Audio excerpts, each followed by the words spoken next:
Oh, I forgot. All right, we'll see if that's any good at all. Yeah. That's how I remember it. The way I try to remember is because how we this is how I try to memorize it.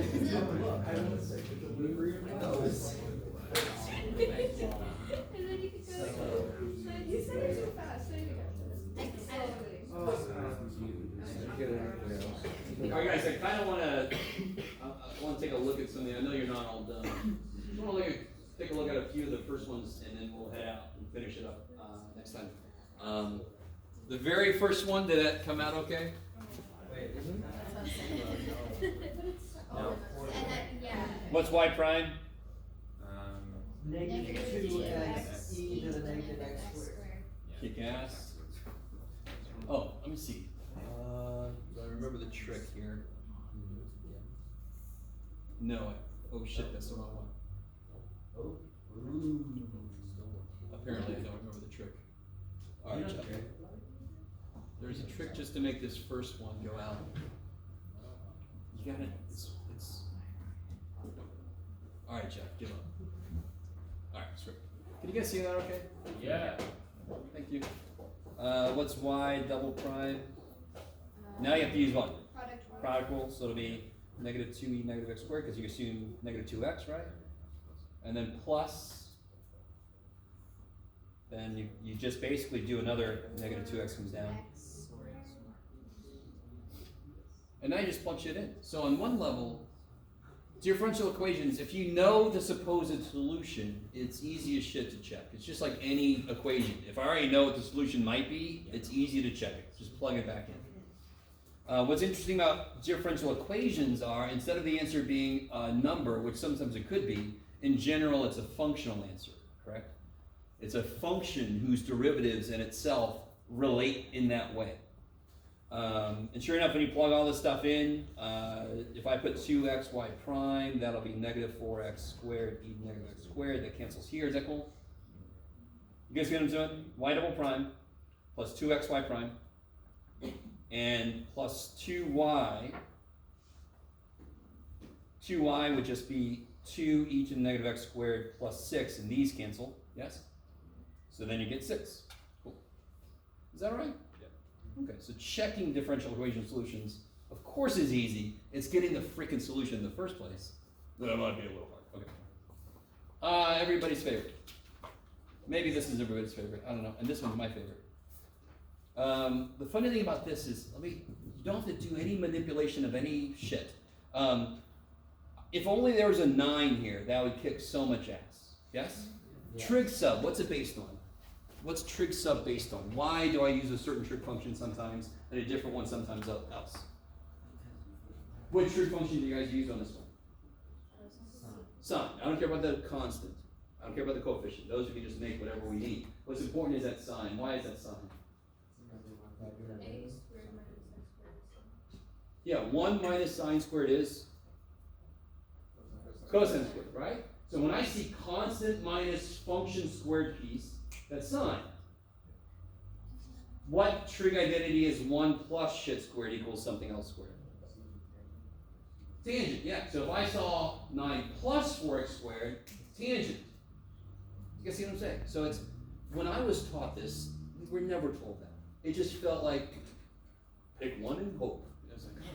But no, it's just whatever form it's in, whatever identity it matches with, that's the freaking one you use. So there's no guessing to it. So I wish the 4 wasn't there, correct? I wish a 9 was there, yes? Mm-hmm.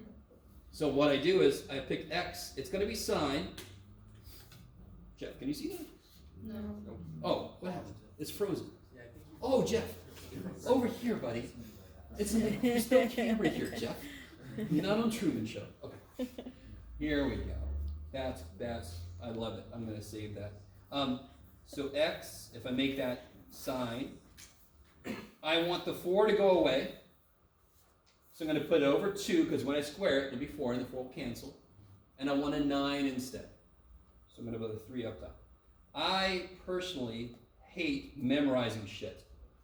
And the trick about mathematics is there's a lot less shit you gotta memorize than you think. If you think you have a lot of memorization to do, you are not looking at it correctly. My God, if I had to memorize all the shit that I'm able to do, I would be comatose. There's no way. I would forget how to walk. I'd have to overwrite something, right? I only have so much room. I don't know if you guys are with me. Do you see how I kind of reasoned that out? I didn't memorize A over there. No, it's just, I need this, so I'm going to make that happen. What's dx? Yeah, 3/2 cosine theta. Plus C. You're not integrating. You're taking a total derivative, so what needs to go here? D theta, of course, right?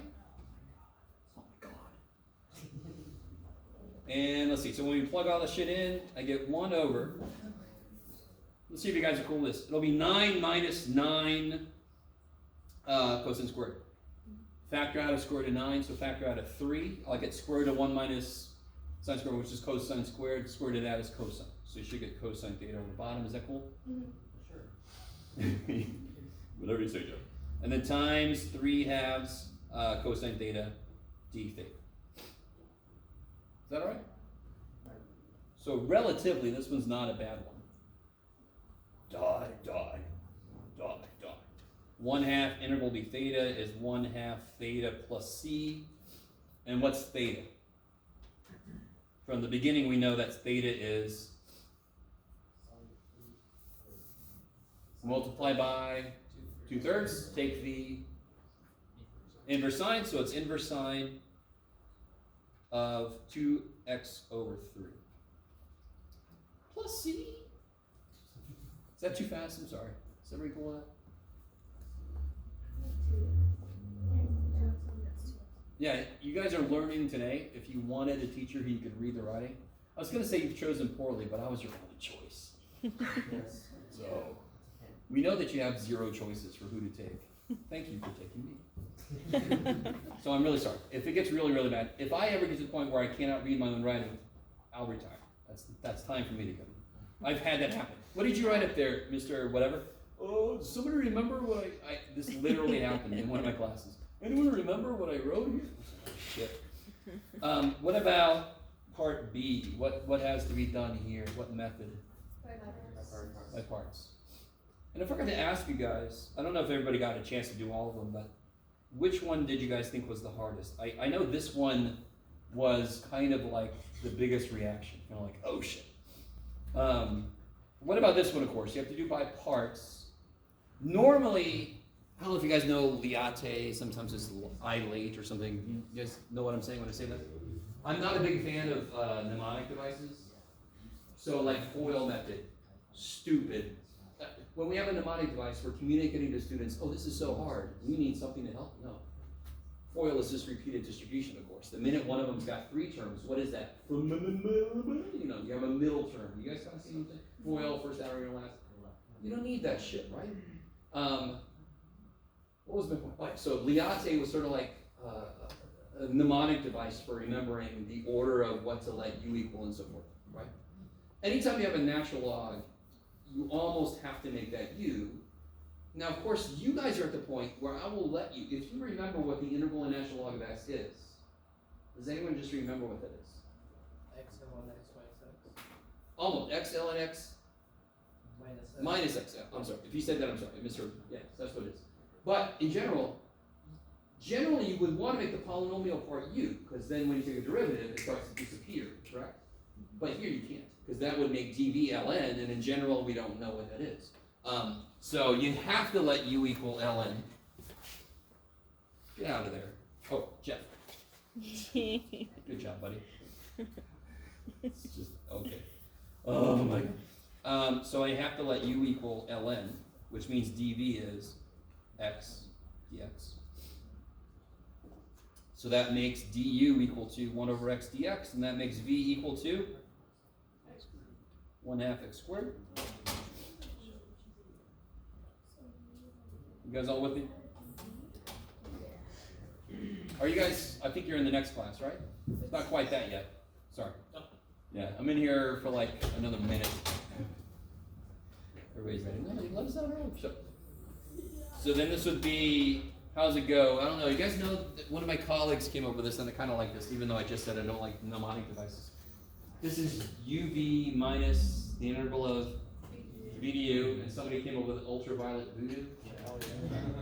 I kind of like that. It's kind of nifty because it's a really good band name, for example. But UV minus the interval of V du. And of course, this interval is easy, right? Okay. This one is the most, anyway, we'll finish this up next time, right? First thing, we'll finish this up. Then we'll actually get into chapter 1. I highly recommend you start reading ahead a little bit.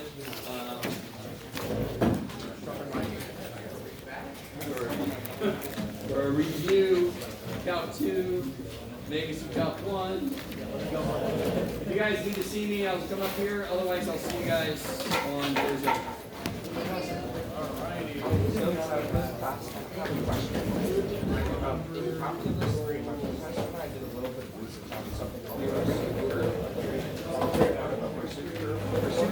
Yeah, so essentially I have like a protocol which I like predicted Oh, yeah.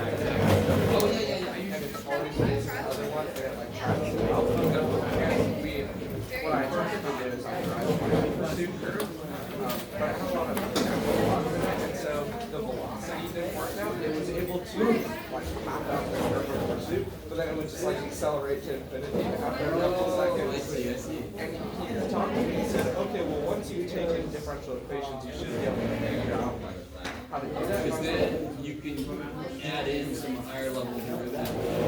Yeah. I don't know. I might do some research on that myself. Just thinking about it off the cuff, it does sound like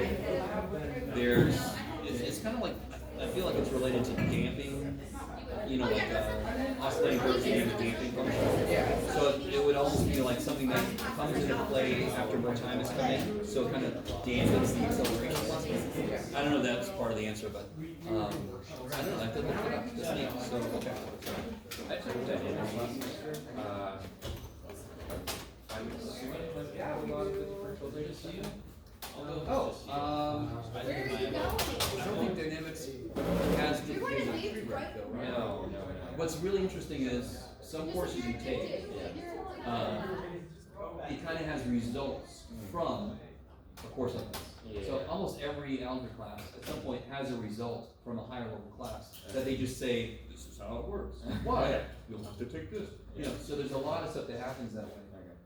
So more than likely, there are things you learned in dynamics that you actually sort of prove With using the methods we learned this semester. And they were just kind of presented to you as, well, here's how this works. okay. Let's check to see if it works, instead of, let's actually develop this, because you didn't know enough math to develop it. Yeah. So it's kind of weird the order that we teach stuff in, especially a lot of physics that don't have calculus. That there's a ton of it. This is just the answer. Why? Because it is. It's, Yeah. So Yeah. so You hate that. teaching physics without calculus is kind of like, Yeah. Anyway, so more than likely. Okay. If I think about it, I mean, there is a lot of stuff about dynamics, because I mean, the whole thing about different equations about rates of change and how they relate to each other. Yeah. So, I don't know if there's anything, there's a ton of Because frequency. we did Lagrange and Yeah, Lagrange is gonna show, that's gonna come up. And there, I noticed there's quite a few engineering students in here, and there's some like specific, I forgot to do this, there's specific differential equation adjustments for certain types of engineering. yeah. So when you get the specific Like field, different it'll coordinate take this systems. concept and it'll just strip away all the shit that doesn't matter, and it'll just have this is what works for us. You know what I mean? So there's something I found a while back that kind of talks about that for engineering. But yeah, dynamics, I'll keep an eye out for it. I'm sure there's examples that relate to it. Off the top of my head, I can't. Yeah. Alright, thank you. Sure. I was just curious what your undergrad was in. Was it in physics or Undergrad was math, math? and then I changed to physics for my first master's. Oh no, but they're nice. Yeah, they are. Me? I think. Interesting. I have no idea. Yeah, so it was math undergrad, physics graduate, and then math graduate. Okay. Yeah. Yeah, I was just curious because I was looking at a lot of physics grad programs, and a lot of them say like